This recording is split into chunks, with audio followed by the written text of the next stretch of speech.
તો ભાડાપટ્ટાની જમીનના માલિકી હકને લઈને નિર્ણય લેવામાં આવ્યો। 7 થી 30 વર્ષના ભાડાપટ્ટાની જમીન કાયમી કરવા નિર્ણય લેવાયો છે। જંત્રીના 15 થી 60% વસૂલાત સાથે કાયમીનો નિર્ણય લેવામાં આવ્યો છે। મહેસૂલ વિભાગે ભાડાપટ્ટાની જમીનનો નિર્ણય કર્યો છે। મહત્વના સમાચાર મળી રહ્યા છે। 7 થી 30 વર્ષના ભાડાપટ્ટાની જમીનને કાયમી કરવા નિર્ણય લેવામાં આવ્યો છે।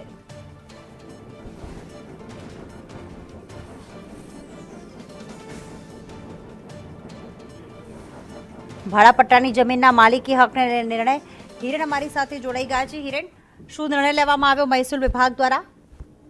અમદાવાદ, સુરત અને ભરૂચ આ 3 શહેરોના સિટી સર્વે વિસ્તારમાં લાંબા ગાળાથી અને કેટલીક ટૂંકા ગાળા માટે ભાડાપટ્ટેથી જે જમીનો આપવામાં આવી હતી એના સંદર્ભે એક વિચારણા સરકારમાં ચાલતી હતી અને આખરે રાજ્ય સરકારે આ અંગે નિર્ણય કર્યો છે, જેમાં 30 વર્ષના અથવા તો તેના વધુ સમયથી ભાડાપટ્ટે જે જમીનો આપેલી છે એવા કેસોમાં એ માલિકી હક જો જોતો હોય તો એવા વ્યક્તિઓએ 30 વર્ષથી અથવા તેના વધુ સમયથી જો જમીન હોય તો એમાં પ્રવર્તમાન જંત્રીના 15%ના અથવા તો જો જમીન માત્ર ભાડેથી આપવામાં આવેલી હોય તો પ્રવર્તમાન જંત્રીના 30%ના દરે આ જમીન માલિકી હક લઈ શકાશે, એ પ્રકારની જોગવાઈ કરવામાં આવી છે।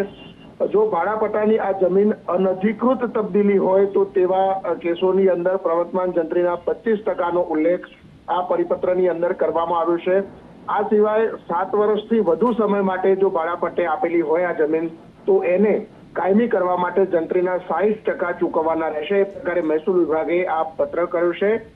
અલગ અલગ 3 થી 4 પ્રકારની જોગવાઈઓ છે। જોકે આમાં ફળઝાડ, કપાસ અને અન્ય વૃક્ષો ઉછેર માટેની જમીનની ફાળવણી થઈ હશે એવા કેસોની અંદર અથવા તો solar wind, hybrid, green energy, hydro energy, રમતગમતના મેદાન માટેની જે જમીનો હશે તો એમાં આ નિયમ લાગુ નહીં પડે, એ પ્રકારની જોગવાઈ કરવામાં આવી છે। 1990 એટલે કે ડિસેમ્બર 1990 પછીના ભાડાપટ્ટેની જમીનોમાં જો કોર્ટ કેસ પેન્ડિંગ હશે તો પણ આ લાભ નહીં મળે। બિલકુલ, આભાર તમામ વિગતો માટે હિરેન।